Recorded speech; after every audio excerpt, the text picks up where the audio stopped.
Hello everyone, welcome to study point account channel. Study point account চ্যানেলের এই ভিডিওতে আজ আমি ডিসকাস করব যে মৌর্য বংশ। এই মৌর্য বংশ থেকে যতগুলো প্রশ্ন হতে পারে সেগুলোকে সবই আমি একটা ভিডিওর মধ্যে কভার করেছি। ওকে, ভিডিওটা তোমরা কোনো রকম স্কিপ না করে প্রথম থেকে শেষ পর্যন্ত দেখো এবং ভিডিওটা ভালো লাগলে অবশ্যই লাইক করে দিও, শেয়ার করে দিও এবং চ্যানেলে নতুন হয়ে থাকলে চ্যানেলটিকে সাবস্ক্রাইব করে নিও। ওকে, তো চলো শুরু করা যাক। আজকের প্রথম প্রশ্ন, নন্দ বংশের পর মগধে কোন রাজবংশ শাসন করেছে? নন্দ বংশের পর মগধে যে রাজবংশ শাসন করেছে সেটা হলো মৌর্য বংশ। Option A correct answer, Maurya বংশ। মৌর্য বংশ তোমার 324 থেকে 185 খ্রিস্টপূর্ব পর্যন্ত মগধের সিংহাসনে রাজত্ব করেছে। 324 থেকে 185 খ্রিস্টপূর্ব। ওকে, নেক্সট, মৌর্য বংশের প্রতিষ্ঠাতা কে ছিলেন? মৌর্য বংশের প্রতিষ্ঠাতা কে ছিলেন? মৌর্য বংশের প্রতিষ্ঠাতা ছিলেন Chandragupta Maurya. Option B correct answer, Chandragupta Maurya. Chandragupta Maurya তোমার 324 থেকে 300 খ্রিস্টপূর্ব পর্যন্ত তিনি সিংহাসনে রাজত্ব করেন। ওকে, চন্দ্রগুপ্ত মৌর্য 324 থেকে 300 খ্রিস্টপূর্ব পর্যন্ত রাজত্ব করেন। নেক্সট, মুদ্রা রাক্ষস নাটকে কোন রাজার বিশেষ কোন রাজার কাহিনী বিশেষভাবে বর্ণিত আছে বা বর্ণনা আছে? এটি হলো চন্দ্রগুপ্ত মৌর্য।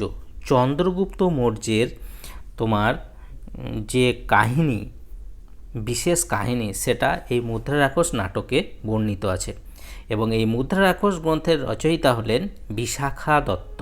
ওকে, নেক্সট, মেগাস্তিনিস কার আমলে ভারতে এসেছিলেন? মেগাস্তিনিস কার আমলে ভারতে এসেছিলেন? তিনি এসেছিলেন চন্দ্রগুপ্ত মৌর্যের সময়কালে। চন্দ্রগুপ্ত মৌর্যের আমলে তিনি ভারতে এসেছিলেন। মেগাস্তিনিস চন্দ্রগুপ্ত মৌর্যের আমলে সেলুকাসের দূত হিসাবে ভারতে এসেছিলেন। ওকে, 300 থেকে 300 খ্রিস্টপূর্বে। তাহলে সেলুকাসের দূত হিসাবে এসেছিলেন এক নাম্বার, 300 থেকে 300 খ্রিস্টপূর্বে এই সময় এসেছিলেন। এবং মেগাস্তিনিসের লেখা যে বইটি সেটা হলো ইন্ডিকা। এটা বহুবার প্রশ্ন এসছে বিভিন্ন পরীক্ষায় যে মেগাস্তিনিসের লেখা বইটির নাম কি? ইন্ডিকা। ওকে, নেক্সট, চাণক্য কার প্রধানমন্ত্রী ছিলেন? চাণক্য কার প্রধানমন্ত্রী ছিলেন? চাণক্য ছিলেন চন্দ্রগুপ্ত মৌর্যের প্রধানমন্ত্রী। Option D correct answer, Chandragupta মৌর্যের প্রধানমন্ত্রী ছিলেন চাণক্য। ওকে, চন্দ্রগুপ্তের সাথে চাণক্যের সাক্ষাৎ হয়েছিল বিন্ধ্যাচলের অরণ্যে। ওকে, নেক্সট, চাণক্য আর অন্য কি নামে পরিচিত ছিল? চাণক্য আর অন্য কি নামে পরিচিত ছিল? চাণক্য তোমার বিষ্ণুগুপ্ত এবং কৌটিল্য এই দুটি নামে পরিচিত ছিল। তাহলে চাণক্য বিষ্ণুগুপ্ত নামে পরিচিত ছিল এবং কৌটিল্য নামেও পরিচিত ছিল। ওকে, নেক্সট, কৌটিল্যের লেখা পুস্তকটির নাম কি? কৌটিল্য অর্থাৎ চাণক্য বা বিষ্ণুগুপ্তের লেখা বইটির নাম কি?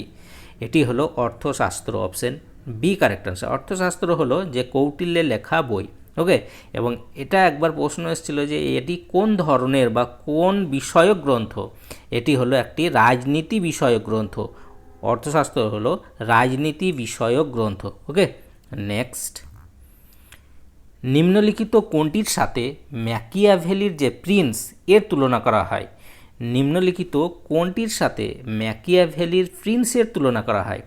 এটি করা হয় এই কৌটিল্য বা চাণক্য বা বিষ্ণুগুপ্তের লেখা অর্থশাস্ত্র, অর্থাৎ কৌটিল্যের অর্থশাস্ত্রকে ম্যাকিয়াভেলির প্রিন্সের সাথে তুলনা করা হয়। ওকে, নেক্সট, ভারতের প্রথম ঐতিহাসিক সম্রাট কাকে বলা হয়? ভারতের প্রথম ঐতিহাসিক সম্রাট কাকে বলা হয়? এটি বলা হয় Chandragupta Maurya. Option A correct answer, Chandragupta মৌর্যকে ভারতের প্রথম ঐতিহাসিক সম্রাট বলা হয়।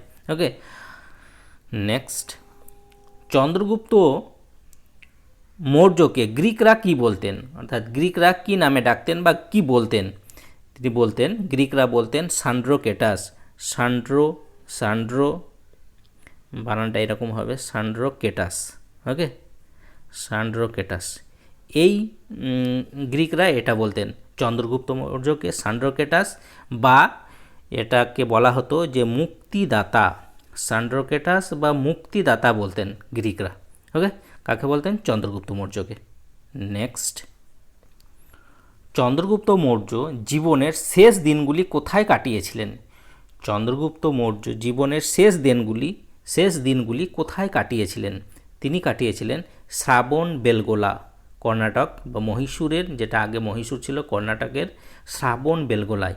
Option B correct answer. Okay, next, Chandragupta মৌর্যের মৃত্যুর পর কে মগধের সিংহাসনে বসেন?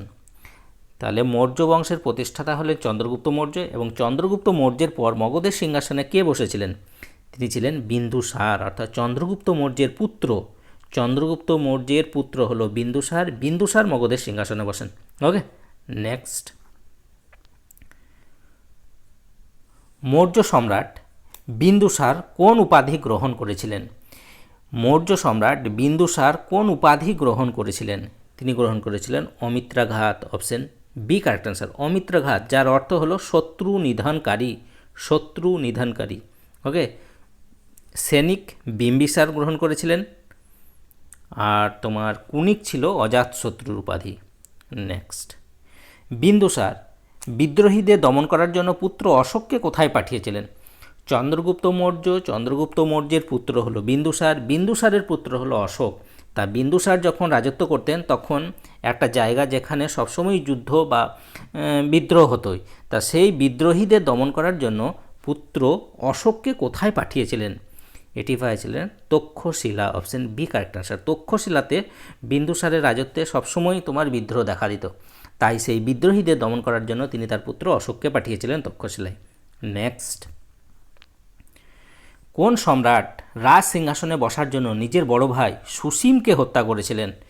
কোন সম্রাট রাজ সিংহাসনে বসার জন্য নিজের বড় ভাই সুসীমকে হত্যা করেছিলেন? এটা এসএসসি 2002 কোশ্চেন। এটি হলো অশোক।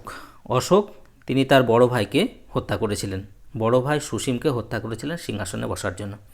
এছাড়া অশোকের সম্বন্ধে যেটা আরেকটা আছে কথিত, যে সিংহলের মহাবংশ নামে বৌদ্ধ ধর্মগ্রন্থে উল্লেখ আছে যে অশোক 99 জন ভাইকে হত্যা করে খ্রিস্টপূর্ব 273 অব্দে সিংহাসনে বসেন, এই জন্য তাকে চণ্ডাশোক বলা হয়। ওকে, নেক্সট, সম্রাট অশোক কার পুত্র ছিলেন? সম্রাট অশোক কার পুত্র ছিলেন? সম্রাট অশোক ছিলেন বিন্দুসারের পুত্র। Option B correct answer. তাহলে চন্দ্রগুপ্ত মৌর্য, চন্দ্রগুপ্ত মৌর্যের পুত্র হলো বিন্দুসার, বিন্দুসারের পুত্র হলো অশোক। নেক্সট, নিম্নের কোন ব্যক্তি নিজেকে দেবনাম প্রিয় এবং প্রিয়দর্শী বলতেন? নিম্নের কোন ব্যক্তি নিজেকে দেবনাম প্রিয় ও প্রিয়দর্শী বলতেন? এটি হলো অশোক। অশোক নিজেকে দেবনাম প্রিয় এবং প্রিয়দর্শী বলতেন। নেক্সট, কে বলতেন সব মুনিষে প্রজা মমা, অর্থাৎ সব মানুষই আমার সন্তান? এটি কে বলতেন? এটি বলতেন সম্রাট Ashoka. Option B correct answer. সম্রাট অশোক। সম্রাট অশোক তোমার 273 থেকে 233 খ্রিস্টপূর্বে সিংহাসনে বসেন এবং তিনি রাজত্ব করেছিলেন 232 খ্রিস্টপূর্ব পর্যন্ত। তাহলে 273 থেকে 232 খ্রিস্টপূর্ব পর্যন্ত অশোক সিংহাসনে ছিলেন। নেক্সট, কলিঙ্গ যুদ্ধের বিবরণ অশোকের কোন শিলালিপিতে উল্লেখ আছে? কলিঙ্গ যুদ্ধের বিবরণ অশোকের কোন শিলালিপিতে উল্লেখ আছে? এটি আছে ত্রয়োদশ শিলালিপি। Option C correct answer. ত্রয়োদশ শিলালিপিতে কলিঙ্গ যুদ্ধের যাবতীয় তোমার বর্ণনা আছে।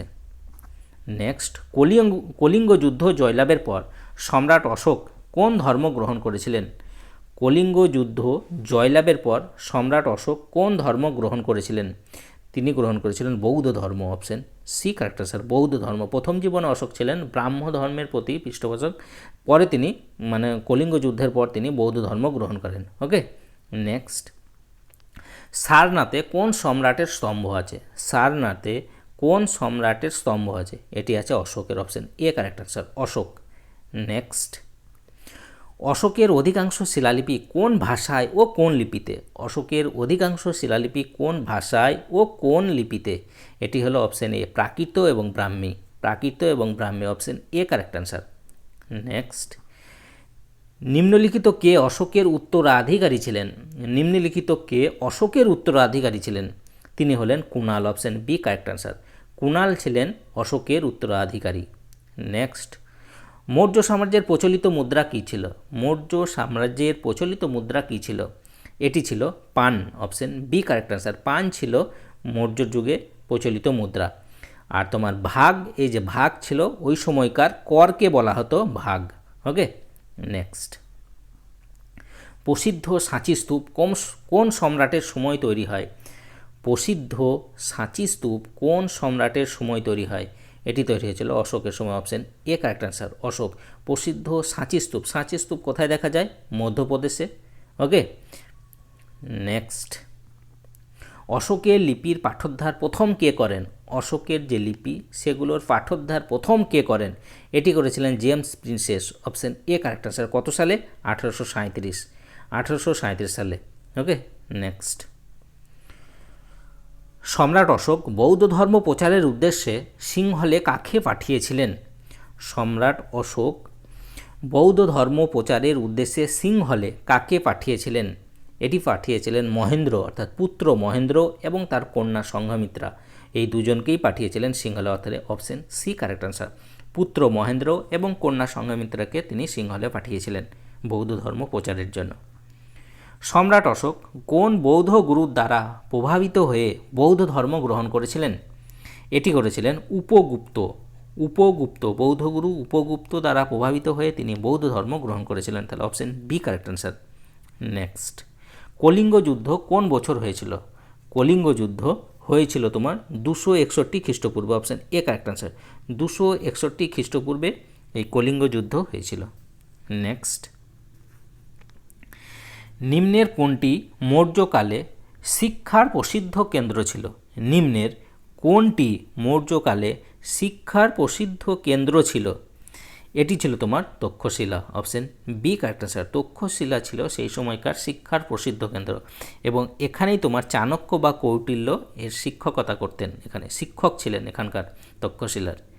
নেক্সট, মৌর্য বংশের সময় স্থানিক বলতে কি বোঝানো হয়েছে? মৌর্য বংশের সময় স্থানিক বলতে কি বোঝানো হয়েছে? এটি বোঝানো হয়েছে জেলা প্রশাসককে বলা হতো স্থানিক। ওকে, নেক্সট, অশোকের শিলালিপি কোন ভাষায় লেখা? অশোকের শিলালিপি কোন ভাষায় লেখা? অশোকের শিলালিপি তোমার ব্রাহ্মী ভাষায় লেখা। Option B correct answer. Next, Srinagar কোন মৌর্য শাসক প্রতিষ্ঠা করেন?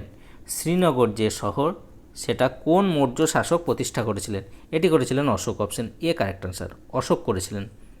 নেক্সট, নিচের কোনটি থেকে পাটলিপুত্র নগরীর শাসন ব্যবস্থা সম্পর্কে জানা যায়? নিচের কোনটি থেকে পাটলিপুত্র নগরীর শাসন ব্যবস্থা সম্পর্কে জানা যায়? এটি জানা যায় তোমার মেঘাস্তিনিসের লেখা ইন্ডিকা গ্রন্থ থেকে। ইন্ডিকা থেকে তোমার এই পাটলিপুত্র নগরীর যে শাসন ব্যবস্থা সেটি জানা যায়। ওকে, নেক্সট, মৌর্য বংশের শেষ সম্রাট কে ছিলেন? মৌর্য বংশের শেষ সম্রাট কে ছিলেন? এটি ছিলেন Brihadatta. Option D correct answer. Brihadatta ছিলেন মৌর্য বংশের শেষ সম্রাট। নেক্সট, মৌর্যকালে সীতা কোনটির সাথে সম্পর্কযুক্ত? সীতা কোনটির সাথে সম্পর্কযুক্ত? এটি হলো যে রাজকীয় ভূমি থেকে প্রাপ্ত আয়, সেটাকে বলা সীতা। Option C correct answer. রাজকীয় ভূমি থেকে প্রাপ্ত আয়। Option C correct answer. Maurya বংশের পর কোন বংশ মগধে শাসন করেন? মৌর্য বংশের পর মগধের সিংহাসনে কোন রাজবংশ বসেছিল? এটি হয়েছিল তোমার শুঙ্গ বংশ। Option B correct answer. Shunga বংশ, অর্থাৎ মৌর্য বংশের শেষ সম্রাট ছিলেন বৃহদত্ত এবং বৃহদত্তের সেনাপতি ছিলেন পুষ্যমিত্র শুঙ্গ এবং তিনি বৃহদত্তকে হত্যা করে এই মগধের সিংহাসনে বসেছিলেন এবং শুঙ্গ বংশ প্রতিষ্ঠা করেন। নেক্সট, চন্দ্রগুপ্ত মৌর্য কাকে পরাজিত করেছিলেন? চন্দ্রগুপ্ত মৌর্য কাকে পরাজিত করেছিলেন? তিনি পরাজিত করেছিলেন সেলুকাসকে পরাজিত করেছিলেন এবং এই সেলুকাস তোমার তিনি তার দূত হিসাবে মেগাস্তিনিসকে ভারতে পাঠিয়েছিলেন। নেক্সট, কোন মৌর্য শাসকের আমলে ডেইমেক্স ভারতে এসেছিলেন? কোন মৌর্য শাসকের আমলে ডেইমেক্স ভারতে এসেছিলেন? তিনি হলেন বিন্দুসারের সময়কালে। Option B correct answer. Next, কোন মৌর্য সম্রাট তৃতীয় বৌদ্ধ সম্মেলন আয়োজন করেছিলেন? কোন মৌর্য সম্রাট তৃতীয় বৌদ্ধ সম্মেলন আয়োজন করেছিলেন? এটি করেছিলেন সম্রাট Ashoka. Option C correct answer. সম্রাট অশোক এর আয়োজন করেছিলেন। কখন করেছিলেন? খ্রিস্টপূর্ব 250 অব্দে। কোথায়? পাটলিপুত্রে তৃতীয় বৌদ্ধ সম্মেলনের আয়োজন। প্রথম কে করেছিলেন? অজাতশত্রু। দ্বিতীয় করেছিলেন তোমার কালাশোক। ওকে, আর এটি হলো তৃতীয়টা করেছিলেন অশোক। তো এই ছিল তোমার মৌর্য বংশ থেকে মানে গুরুত্বপূর্ণ 40টি প্রশ্ন। তোমাদের যদি ভিডিওটা ভালো লাগে অবশ্যই লাইক করে দিও, শেয়ার করে দিও এবং চ্যানেলে নতুন হয়ে থাকলে চ্যানেলটিকে সাবস্ক্রাইব করো। তো আজ এই পর্যন্তই। ওকে, বাই।